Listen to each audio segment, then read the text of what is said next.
Hello and welcome to our lovely opportunity to meet with a mum and daughter, Debbie and Rae, who I'm going to introduce to you. This is part of the book club for Follow the White Rabbit with Susie, and also it's about anxiety. Part of our book club includes the Pocketbook Library. And the Pocketbook Library is a series of self-help books, really skinny self-help books that are so inexpensive that we can gift them to people that are in trouble or needing a little support. So for personal and spiritual development, pop along, and underneath you'll have all the information about all of the books in the Pocketbook Library series. This is I think it's our 8th book, which is really exciting. Anxiety to Calm. So here we have Debbie. Debbie and I are both hypnotherapists and therefore have met via an online group. And it's always good to meet with other fellow hypnotherapists, people from your same tribe, isn't it, Debbie? It is. And Debbie, I think you saw something about the Pocketbook series, didn't you? The Pocketbook Library series. And we ended up having a conversation. And then, of course, now I've met Rae as well, which is fantastic. So, yeah, join in, Rae. Hello. Hi. Do you want to introduce yourself to us?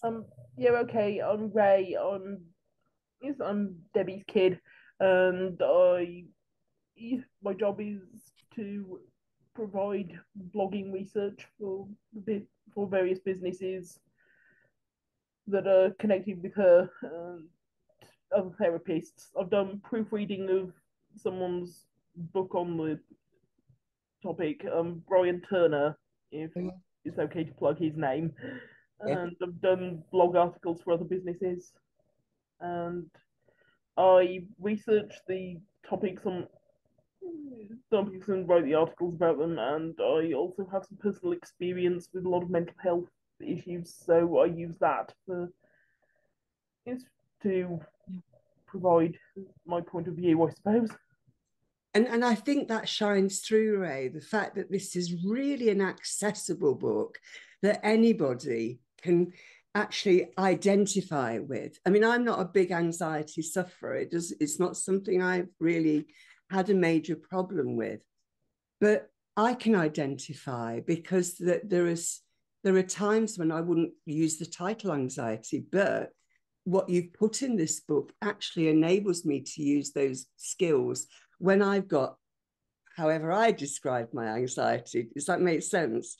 So, and I think that personal experience shines through the book, and which makes it very, very special as a, I don't know, as a handout, as a pop in and have a little look at it. You don't have to read it cover to cover, do you? It's really easy reading. So, and Debbie, I mean, I can see you in here as well, because, you know, there's this sort of slightly technical element of what anxiety is from a neurological perspective. So say hello to us, Debbie. Hi. Hello, everyone. Yes, I think it's important if people understand anxiety and the purpose that it has in life, that it's basically like an overprotective mum. It's trying to keep you safe, but when it's in the wrong time and the wrong place, it's really hard to live with. Yes. Yes. Yeah, like it's an overreaction of a system that's put in place to keep you safe. Yes. So it's not there for no reason, and knowing that might help people. Yeah, I agree. Yeah. I think a lot of people see their anxiety as antagonistic, but it's something that's trying to get them. Yes. Yeah. And it's quite important if they understand that it's actually, you know, if we weren't, I usually say to my clients, if we weren't anxious at all, we wouldn't look before we crossed the road. Precisely. So it's some, and this book is a permission slip to experience elements of anxiety, and I think it's when anxiety starts interrupting your daily life. Yeah. And your relationships and your capacity to go to work and your capacity to raise your children and have a healthy relationship with your partner. All of those things, that is when anxiety really has grabbed a hold of you, like like that, isn't it? Yes. So for me, this book is, well, it would be useful for anybody at whatever stage you're at. But it's really helpful as a, what's the word, prophylactic, to stop you getting into that stranglehold of anxiety as much as as getting out of the stranglehold. So I agree. And you're right about terminology as well. Not everybody would call what they experience anxiety. They might call it worrying, or wittering is another one I've heard. Oh, I witter a lot. But actually, whatever you call it, the mechanics are the same. And if you understand how it's doing what it does, then it's easier to understand why the techniques that we use to dispel it work. You've actually got a technique in this book, which is one I didn't know about, and I love it, and that is blowing bubbles. You came up with that one. Well, it's kind of something I ended up with inventing for one of my clients, although I'm sure other people have done it as well. I don't think it's unique. But if you blow bubbles, you have to control your breathing. Yes, yeah. And people who find breathing exercises difficult, that deep in breath and the slow, controlled out breath actually is what we teach people when we teach them breathing exercises. And it's just an easy way to do it because they can see the results with the bubbles going, and really good one for younger people as well.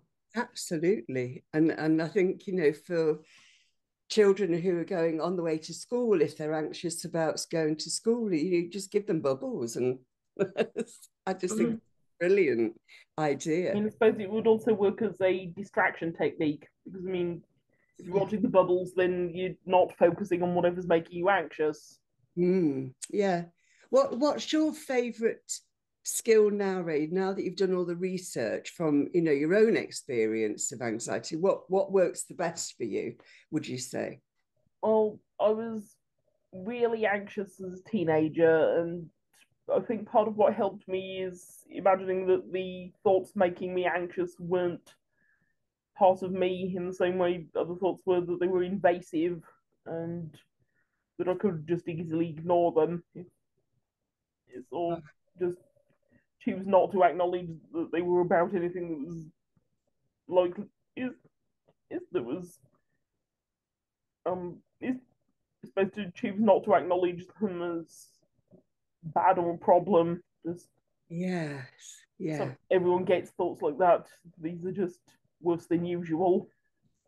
Yeah, so you sort of categorized everything rather than it being the worst part of it. It's like, it sort of made it a lot easier if I could categorize the intrusive thoughts as sort of a thing of their own, and imagine that someone else was trying to push them on me from outside.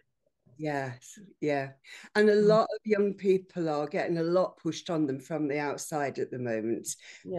And, I've got a teenager, and, I know a little bit about the world that they're living in nowadays, which is very different than the world I lived in.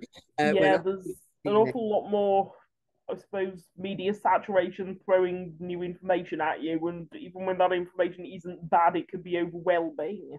Yes. Of course, bad information sells better.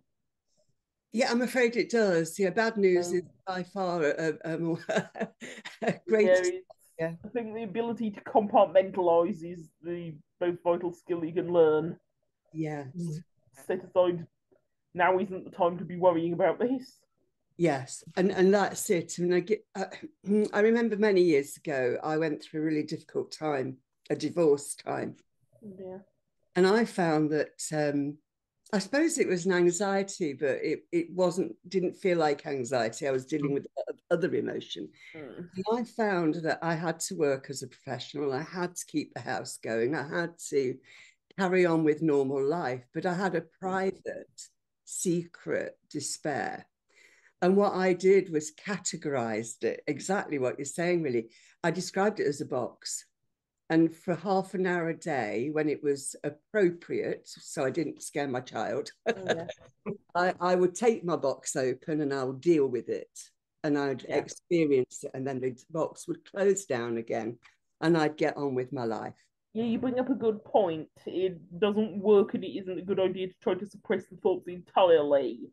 Yes. You've got to sort of take some time to think about them, and I suppose not fret over them, but sort of acknowledge that they're there, because they'll come back even stronger if you don't. Yes, absolutely. Agreed. Yeah, and I think it is, and this is what you got, because my model worked really well for me. It wouldn't work for everybody. And what this does is gives us lots of tips and tricks that can work. Well, one of them will work for you. I think that's simply that, at least one. Yes, I suppose so. Yeah, it's like Rae was saying about, compartmentalizing and imagining that voice from outside.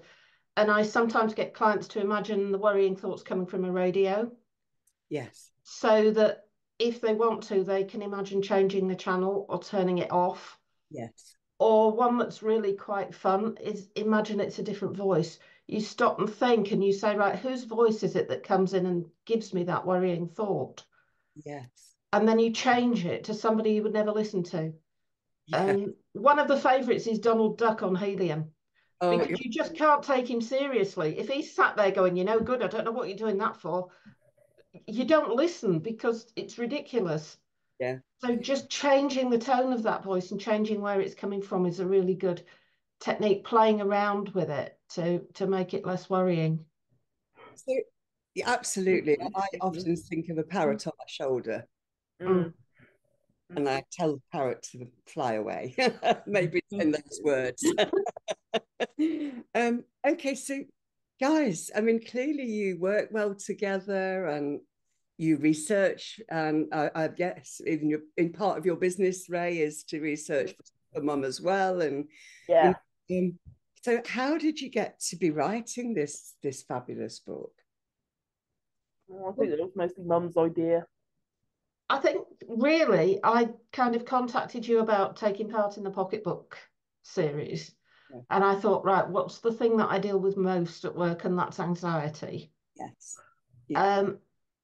And because Rae had done research for me and drafted blogs and all those kinds of things before, it just seemed a natural step to get her involved and say, right, let's do it together.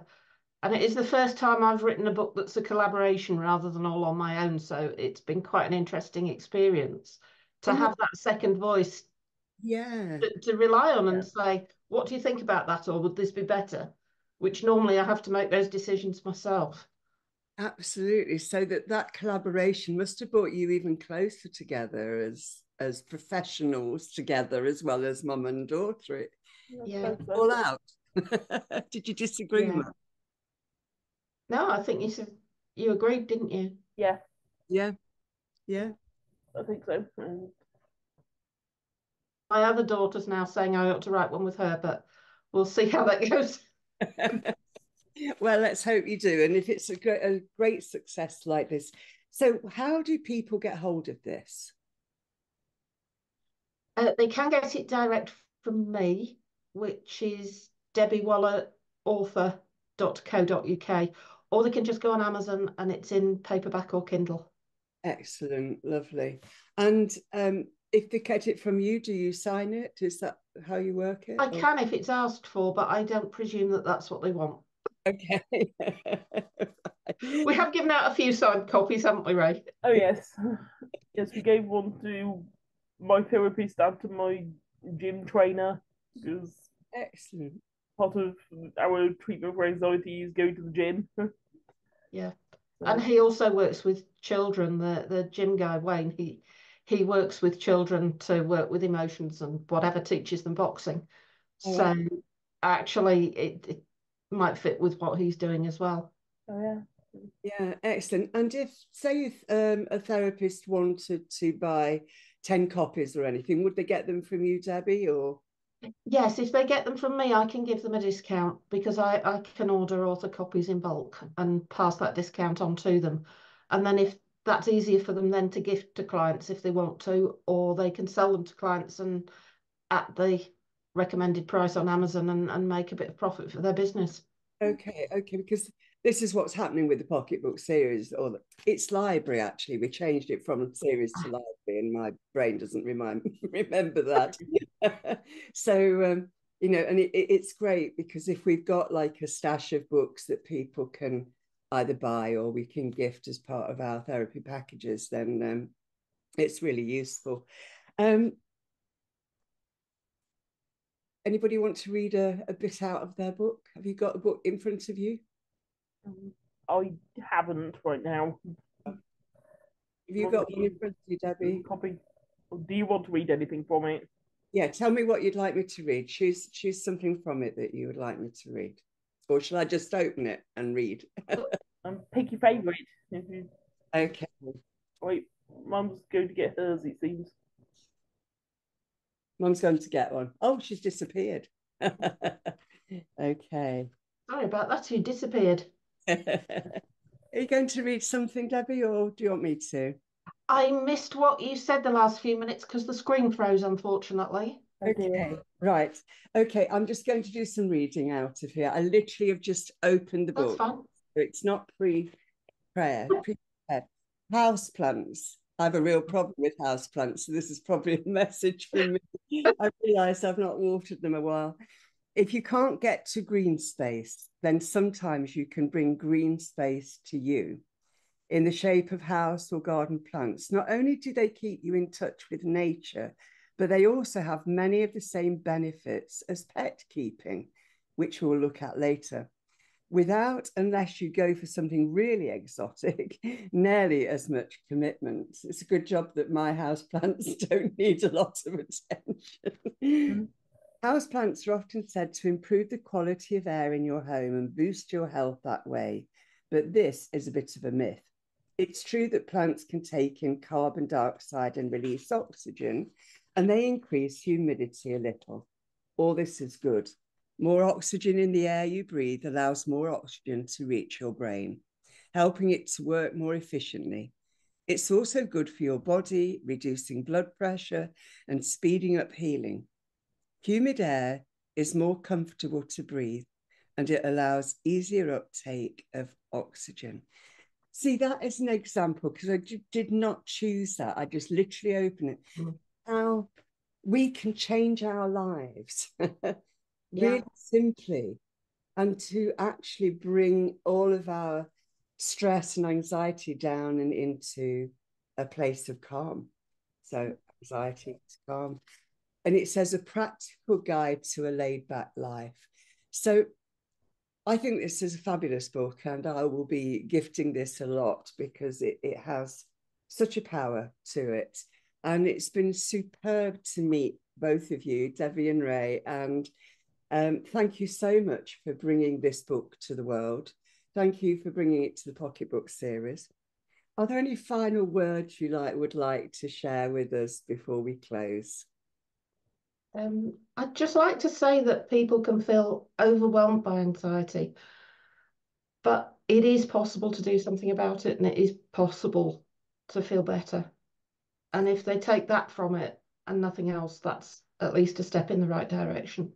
Absolutely. Yes. Thank you. Yes, I really hope that the book's able to help people. I suppose, because I know how bad anxiety can feel, and I really hope that we can alleviate that for some people. Yes. Yes, that's lovely. Well, it's been superb to meet you, and thank you all for joining us on this show.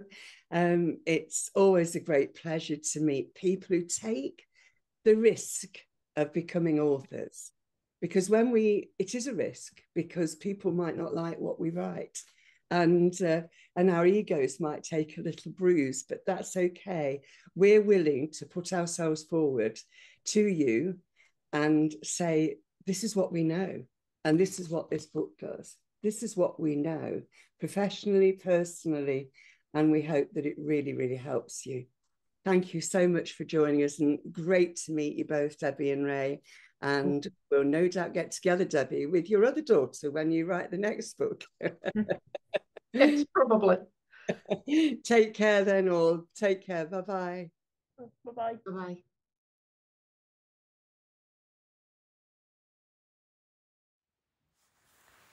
And as we sit for a moment and reflect upon all we've heard, all that's resonated with us, and all those sort of sneaky little reminders that we ourselves need to do some work, let us just put all of that aside for one moment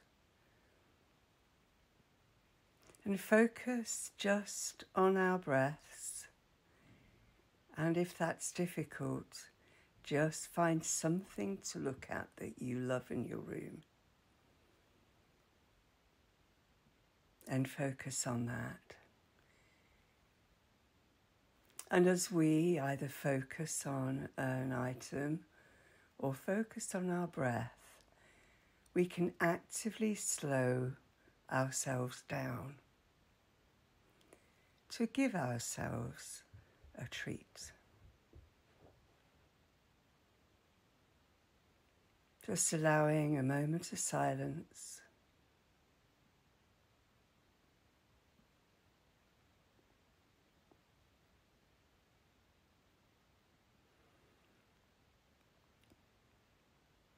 And infusing ourselves with love.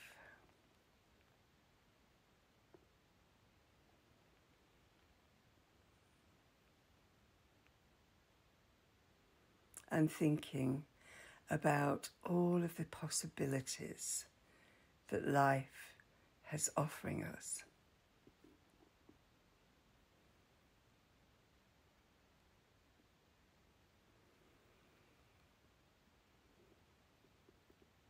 And in this quiet moment, put your hand on your heart. Feel the warmth of your hand on your body. And quietly in your mind, say calm.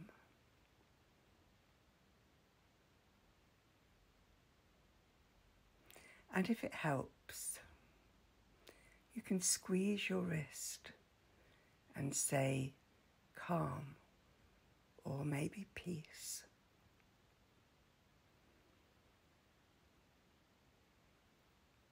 And when you're ready, and now you've noticed how you could focus in a way that helps you to be calm, you can open your eyes and get on with your day. Thank you.